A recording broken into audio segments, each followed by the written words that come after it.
When I bought my first home, I thought I had hit the jackpot. A rare property in the heart of a bustling Asian capital, sold by close family friends for dirt cheap.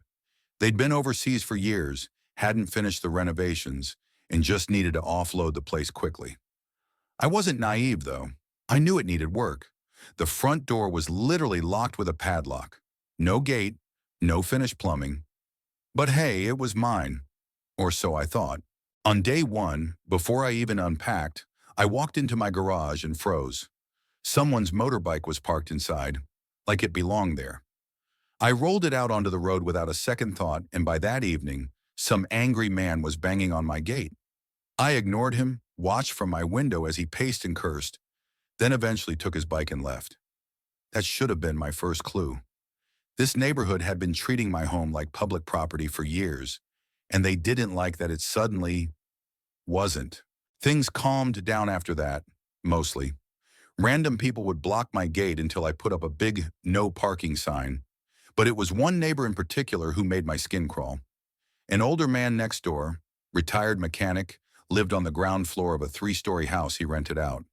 My friends had warned me he'd been bitter about the sale, said it should have gone to someone local, whatever that meant. He never said anything to my face, but the way he looked at me through the fence, like I was a trespasser on my own land. It started with a shower, literally. One morning I noticed the water pressure was low, odd since I'd just had a plumber in. Then I heard it, the familiar hum of a water pump, his water pump. Now houses like ours need pumps to get water up to the roof tanks. But why would his pump mess with my pressure? I waited. His pump turned off. I opened a few taps. Pressure was perfect again. Coincidence? Maybe. But something in my gut said otherwise. I did some digging, quietly, no confrontations. Water bills on this property had been suspiciously high for years, even when it sat abandoned. Sure, there were leaks, but not that bad. What if this guy, this bitter, entitled neighbor, had been siphoning water the whole time? I couldn't find where the tap-in point was, but I tested pressure at different times. His pump went on, mine dipped. His pump off, mine strong again. It was clear he was stealing from me. And suddenly that motorbike, that look in his eyes, it all clicked. He didn't see me as a neighbor. He saw me as a kid who didn't deserve this home. And my resources? Fair game.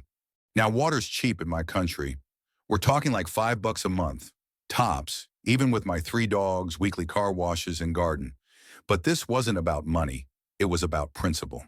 He walked into my life, helped himself to what was mine, and didn't think I'd notice. Like I was too young, too soft, or too stupid to push back. That didn't sit right with me, and I realized I wasn't angry about the water. I was angry about being underestimated. So I made a plan. No confrontation, no legal hassle, no yelling over fences. I waited until his water pump kicked on and turned off my water supply from the mains. That's it. Just turned a valve. See, here's what happens when you run a water pump with no water. It keeps trying to pull something that isn't there. That constant draw fries the motor. If your wiring's old, it fries that too. And guess what? His house was wired like it was still 1997. Around 3 a.m., I heard the chaos. People shouting, doors slamming. One tenant yelling, "Why don't we have water or electricity?" Turns out, starving that pump didn't just burn the motor. It overloaded the circuits, blew the fuses, and shut down the entire house. His 2 tenants, his only source of income, were livid. And legally, power and water are essential services. Cutting them, even accidentally, makes landlords liable for fines. By sunrise, both tenants had filed police complaints. One of them moved out 48 hours later. In my country, tenant protection laws are no joke. He got slapped with a $500 fine, he had to refund security deposits, and he legally couldn't rent again until he fixed both his plumbing and electrical systems. But here's the kicker. The guy had no money, no job, no tenants, no plan. He packed his bags and moved in with his daughter the following Sunday. Gone.